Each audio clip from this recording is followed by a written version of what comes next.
இந்த 22ஆம் அதிகாரத்தில் ஆண்டவர் சொல்கிறார், பரிசுத்தமாக இருக்கிறவன் இன்னும் பரிசுத்தமாகட்டும், அநீதி செய்கிறவனும் அக்கிரமக்காரனும் இன்னும் செய்யட்டும் அப்படின்னு சொல்கிறாரு. அப்படி அதை போல் தேவனுடைய ராஜ்யத்துக்கு உட்பட முடியாமல் இருக்கிறவங்க, இறுதியில் புறமாக இருக்கக்கூடியவங்க யார் அப்படிங்கிறத குறித்து இந்த நாளில் நம்ம தியானிப்போம். அதே மாதிரி ஆண்டவராகிய இயேசு கிறிஸ்து நான் வருகிறேன் என்று சொல்லுகிறாரு.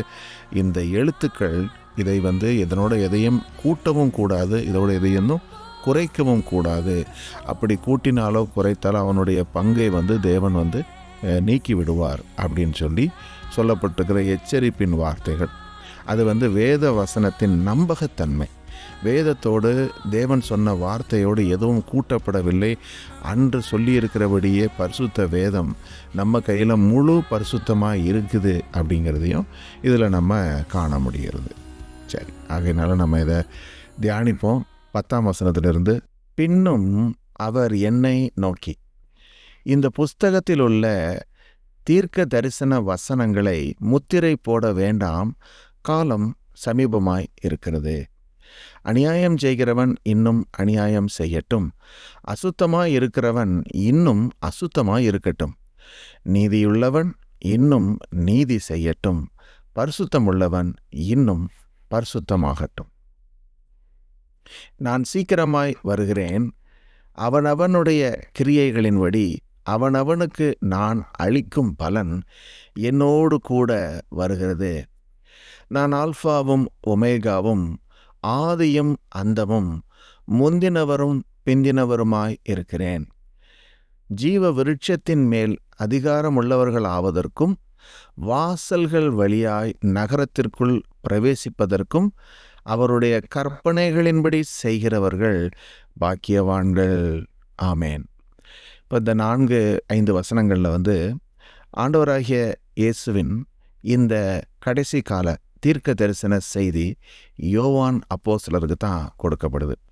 இந்த யோவான் அப்போஸ்தலன் எவ்வளோ விசேஷித்த ஒரு கிருபையை தேவனிடத்தில் பெற்றுக்கொண்டார் என்று சொன்னால், நம்ம ஆண்டவராகிய இயேசப்பா பரம்பேறி போகிறதுக்கு முன்னாடி 2 பேர்கிட்ட பேசிகிட்டு இருக்கிறாரு. ஒன்று பேதுரு, அப்புறம் யோவான். அப்போது பேதுரு இடத்துல ஆண்டவர் சொல்லுவார், எப்படி அவர் தேவனை மகிமைப்படுத்த போகிறார். நீ முதிர் வயதாக இருக்கும்போது நீ கைகளை விரித்து கொடுப்பாய், அப்போ ஒருவன் நீ விரும்பாத ஒரு இடத்துக்கு உன்னை அழைத்து செல்வான் அப்படின்னு சொல்லுவார். நீ இளம் வயதாக இருக்கும்போது நீ விருப்பமான இடங்களுக்கெல்லாம் போகிற, ஆனால் அவனுடைய முதிர் வயதில் நீ விரும்பாத இடத்துக்கு நீ எடுத்துக்கொண்டு போகப்படுவ.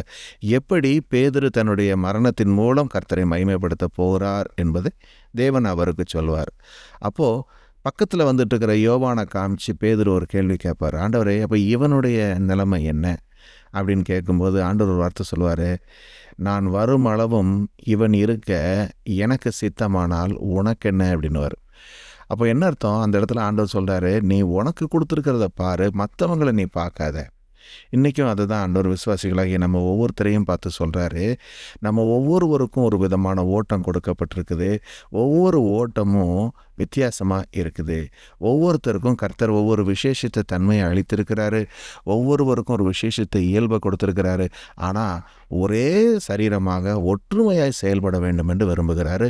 கண், கை, கால், கண்கள், அதே மாதிரி தலை, ஒவ்வொரு உறுப்பும் அதனுடைய வேலையை அது செய்கிறது மாதிரி தேவனுடைய ராஜ்யத்தில் நம்ம ஒவ்வொருத்தருமே இயங்கி கொண்டு இருக்கிறோம்.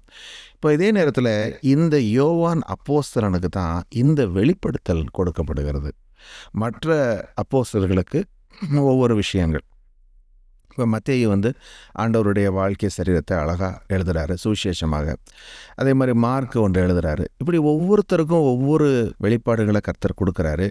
யோவான் அப்போஸ்தலனுக்கு கர்த்தர் இவைகள் எல்லாவற்றையும் காண்பித்து கொடுக்கிறார். இப்படி பெற்றுக்கொண்ட இந்த காரியத்தை யோவான் அந்த பத்மோ தீவில் இருக்கும்போது எழுதுகிறாரு. இதை அவர் எழுதும்போது எத்தனை முறை அவருக்கு டெத்துக்கான சுச்சுவேஷன் வந்தது பார்த்தீங்களா? அவரை பத்மோ தீவில் போடுறதுக்கு முன்பு அவரை பெர்சிக்யூட் பண்ணி கொலை செய்கிறதுக்காக அவரை தூக்கி எண்ணெய் சட்டியில் போடுறாங்க. இன்னும் எத்தனையோ முறைகளில் அவரை முயற்சி செய்து கொல்ல முடியாததுனால தான் கொண்டு போய் இந்த தீவில் கொண்டு விட்டுடுறாங்க. ஆனால் அந்த தீவில் கர்த்தர் அவரை குறித்து ஒரு நோக்கம் வச்சுருந்துருக்கிறாரு. அது என்ன நோக்கம்? இந்த வெளிப்படுத்தல் செய்தியை நீங்களும் நானும் இன்றைக்கி வாசிக்கிறதுக்கு அவர் எழுத வேண்டும் என்பது தான். அப்போ இந்த புஸ்தகத்தின் வரிகளை எழுதுகிறவங்களும் இந்த வசனத்தை வாசிக்கிறவங்களும் இதை கை கொள்ளுகிறவங்களும் பாக்கியவான்கள் என்று கர்த்தர் சொன்னார். அப்படிப்பட்ட பாக்கியவான்களாக நம்ம இருக்கிறோம். அதே நேரத்தில் 14ஆம் வசனம் சொல்லுது, ஜீவ விருட்சத்தின் மேல் அதிகாரம் உள்ளவர்களாவதற்கும் வாசல்கள் வழியாய் நகரத்திற்குள் பிரவேசிப்பதற்கும் அவருடைய கற்பனைகளின்படி செய்கிறவர்கள் பாக்கியவான்கள். விசுவாசிகள்னு எழுதலை, கிறிஸ்தவர்கள்னு எழுதலை, என்ன போட்டிருக்கு? அவரது கற்பனைகளின்படி செய்கிறவர்கள். அப்போது கர்த்தருடைய வார்த்தைகள் எந்த அளவுக்கு நமக்கு ஜீவ மார்க்கமாக இருக்குது, அதில் கை கொண்டு நடப்பதனால மட்டும்தான் நமக்கு பிரயோஜனம் அப்படிங்கிறத நம்ம அறிகிறோம். ஏன்னா பாருங்களேன், இப்போ இதே வெளிப்படுத்துகிற விசேஷத்தை எல்லோரும் வாசித்தாலும் இதனுடைய கற்பனைகளை கை கொள்ளுகிறவர்களுக்கு தான் தேவன் என்ன செய்கிறாரு? நித்திய ஜீவியத்தில் அந்த பங்கையும் ஜீவ விருட்சத்தில் பங்கையும் கொடுக்குறாரு என்பதை அறிய முடிகிறது. அதே நேரத்தில் ஒவ்வொருத்தருக்கும் ஆண்டவர் ஃப்ரீ சாய்ஸை கொடுத்துட்றாரு. நீ அநீதியாக செய்யணும்னு விரும்புகிறியா? நீ செய்துகொள். அசுத்தமாக இருக்கணும்னு விரும்புகிறியா? அசுத்தமாகவே இரு. அதே நேரத்தில் நீதி செய்ய வேண்டும் என்று விரும்புகிறவன் நீதியை செய்யட்டும், பரிசுத்தம் உள்ளவன் இன்னும் பரிசுத்தமாகட்டும், கேட்க செவியுள்ளவன் எவனோ அவன் கேட்க கடவன் தான் ஆண்டவர் சொல்லுவார். அப்போ என்ன அர்த்தம்? செவிகளை கொடுத்துருக்கிற தேவன் அந்த செவிகளை பயன்படுத்தும் உரிமையை நமக்கு தான் கொடுத்துருக்கிறார். அப்போ நம்ம எதை கேட்பது, எதை சிந்திப்பது, எதை செய்வது என்பதை நம்ம முடிவு செய்கிறோம்.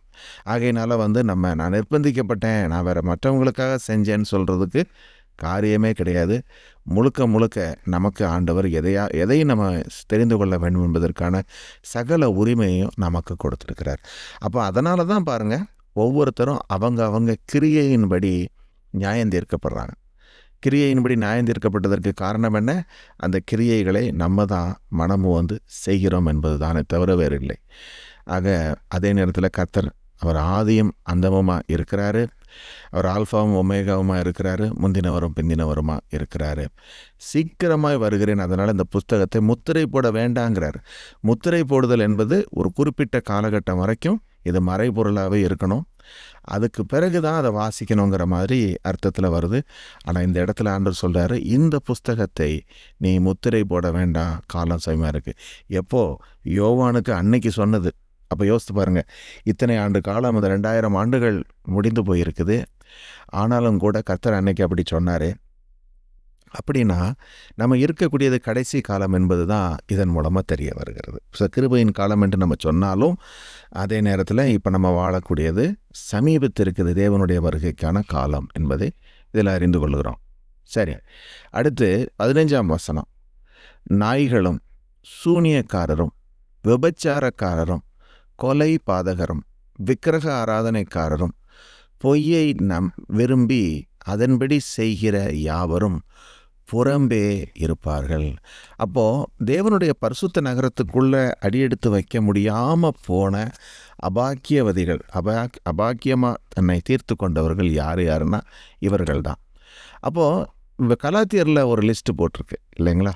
மாம்சத்தின் கிரியைகள் ஆவன அப்படின்னு சொல்லி ஒரு பெரிய லிஸ்ட்டு ஒன்று இருக்குது.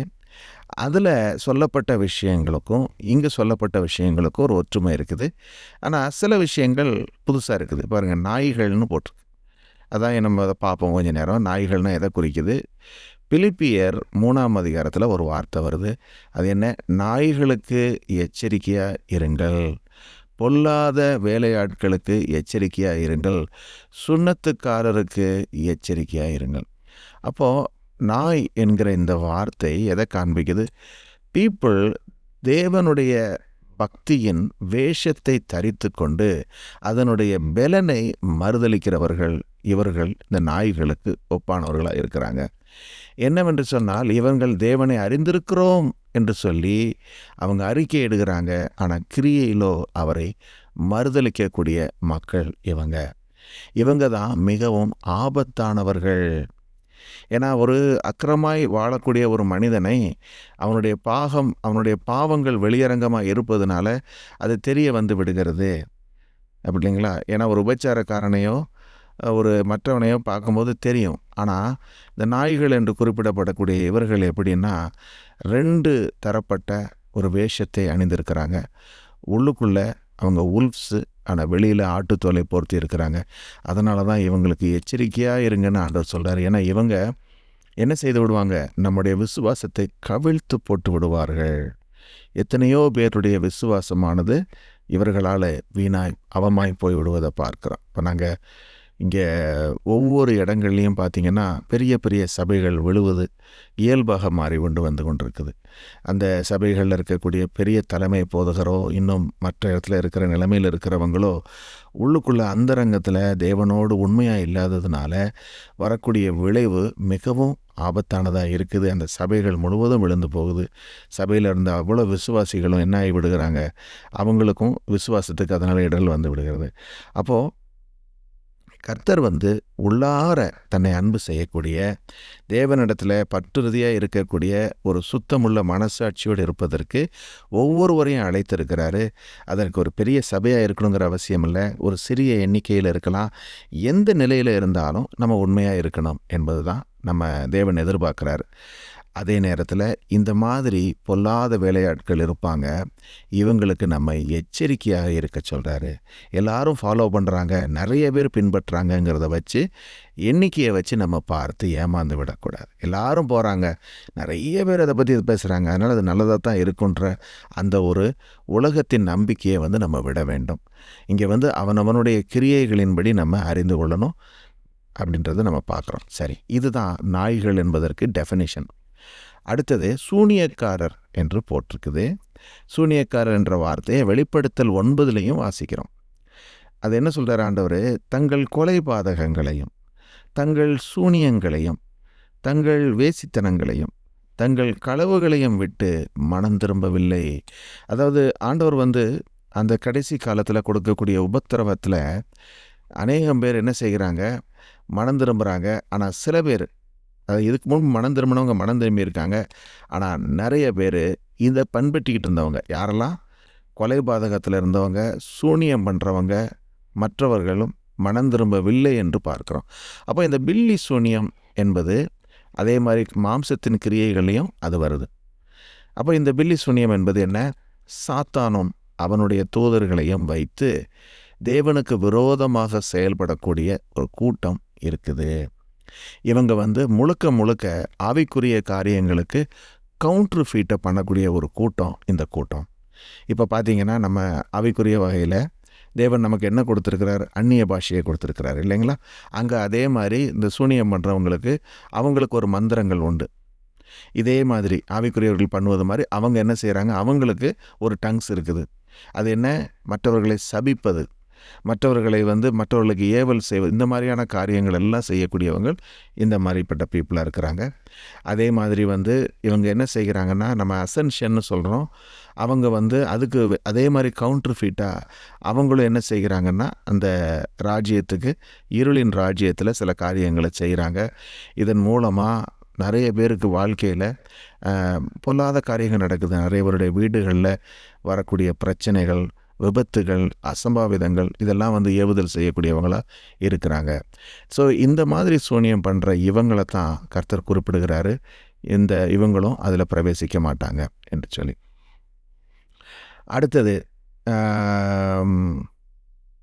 ஓகே, அடுத்தது என்ன, விபச்சாரக்காரர். இப்போ விபச்சாரக்காரர் என்பதை குறித்து அநேக வசனங்கள் இருந்தாலும் 2 வசனங்கள் மட்டும் பார்ப்போம். எபேசியர் 5 கொடுக்கப்பட்டிருக்குது. மேலும் பரிசுத்தவான்களுக்கு ஏற்றபடி வேசித்தனமும் மற்றெந்த அசுத்தமும் பொருளாசையும் ஆகிய இவைகளின் பெயர் முதலாய் உங்களுக்குள்ளே சொல்லப்படவும் கூடாது.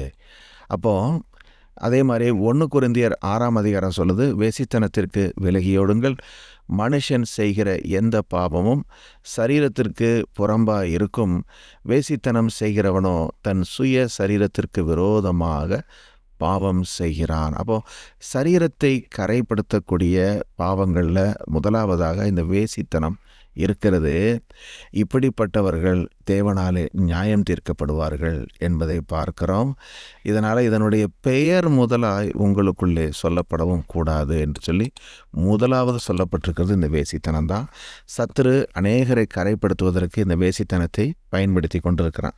இந்த பெரிய பெரிய சபைகள் மறைய இடங்களில் வந்து பார்க்குறீங்கன்னா விழுந்து போகிறதுக்கு முக்கிய காரணம் என்னவா இருக்குது? இந்த மாதிரியான ஒரு பாவம் தான். அப்போ இதுக்கு என்ன காரணம்? இன்றைக்கி வேசித்தனம் அதிகமாக பெருகி இருக்குதே. பெரிய பெரிய முதிர்ந்த விசுவாசிகளை விழுந்து போகிறதுக்கு என்ன காரணம் அப்படி சொல்லி பார்த்தோம்னா, one of the main reasons என்ன? கான்சக்ரேஷன் என்று சொல்லப்படக்கூடிய தேவனுடைய சமூகத்தை நம்ம எவ்வளவுக்கு எவ்வளவு அதிகமாய் நாடுகிறோமோ, அவருக்கு முன்பாக நம்ம இருந்து அந்த பரிசுத்தத்தை நம்ம பெற்றுக்கொள்ளுகிறோமோ, அவ்வளவுக்கு தான் நம்மளால் பரிசுத்தத்தில் நீடித்திருக்க முடியும். அப்போது என்ன ஆகுது? நம்ம மாம்ச சுபாவம் அது நம்மை ஆட்கொள்வதற்கு தொடர்ந்து முயற்சி செய்கிறது. ஏன்னா நம்ம இருக்கக்கூடிய இடம் பூமியில் ஒவ்வொரு நாளும் நம்மை வந்து என்ன செய்யுது? இப்போ லோத்து இருந்தது மாதிரி தான் இன்றைக்கி இருக்கக்கூடிய ஒரு உலகம். அந்த உலகத்தில் நம்ம நம்மை கரைப்படுத்தாதபடி காத்து கொள்ளணும்னா தேவ வல்லமையினால் தரிப்பிக்கப்படணும். அது சும்மா வேறு எந்த ஒரு புறம்பான விஷயத்தினாலேயும் அது நடக்காது. அது உள்ளார இருதயத்துக்குள்ளார நடக்க வேண்டிய ஒரு காரியம். அப்போது நம்ம என்ன செய்யணும்? கர்த்தருடைய சமூகத்தை நாள்தோறும் நாடி அவருடைய சமூகத்தில் உபவாசம் இன்னும் அவருக்கு முன்பாக நம்மை வசனத்தினால ஒவ்வொரு நாளும் பரிசுத்தமாக்கி தேவனிடத்தில் மனதை செலுத்தும் போது என்ன உண்டாகுது? We are being purged. நமக்குள்ளே அந்த பரிசுத்தமாகுதல் நடந்து கொண்டே இருக்கும். அவருடைய சமூகத்தில் இருப்பதை தவிர வேறு இடமே கிடையாது பரிசுத்தத்தை பெறுவதற்கு. அதான் ஆபிரகாம்கிட்ட ஆண்டவர் சொல்கிறாரு, நீ எனக்கு முன்பாக நடந்து கொண்டு நீ பரிசுத்தமான இரு என்று சொல்லி ஆபிரகாமுக்கு கர்த்தர் சொன்னதை நினைவு கூறுகிறோம். சரி, அடுத்த காரியம் என்ன சொல்லப்பட்டிருக்கு? கொலைபாதகர், மர்டரர்ஸ். அப்போ இந்த கொலைபாதகம் என்பதை குறித்து நம்ம ஆவிக்குரிய வகையில் நம்ம ஒருவனை முட்டாளே என்று சொன்னாலே கொலைபாதகம்னு அன்று சொல்லியிருக்கிறார் ஒரு சகோதரனை. அப்படி இருக்கும்போது நம்ம அந்த கொலைபாதகம் என்பது அதுக்கு எக்ஸ்ட்ரீமாக விரோதங்களும் வைராக்கியங்களும் வெறுப்புகளும் இருக்கும் பொழுது அது கொலைபாதகத்துக்கு இட்டு செல்லக்கூடியதாக இருக்குது. அதே மாதிரி ஜெலசி, அதுவும் கூட கொலைபாதகத்துக்கு இட்டு செல்லக்கூடியதாக இருக்குது. அடுத்து விக்கிரக ஆராதனைக்காரர், people who are worshipping idols என்பதை குறித்து வேதம் என்ன சொல்லுது? கொலோசியர் 3ஆம் அதிகாரம், ஆகையால் விபச்சாரம், அசுத்தம், மோகம், துர் இச்சை, விக்கிரக ஆராதனையான பொருளாசை ஆகிய இவைகளை பூமியிலே உண்டு பண்ணுகிற உங்கள் அவயவங்களை அழித்து போடுங்கள். அப்போ விக்கிரக ஆராதனை எதனுடைய ஒரு இணைப்பாக இருக்குது?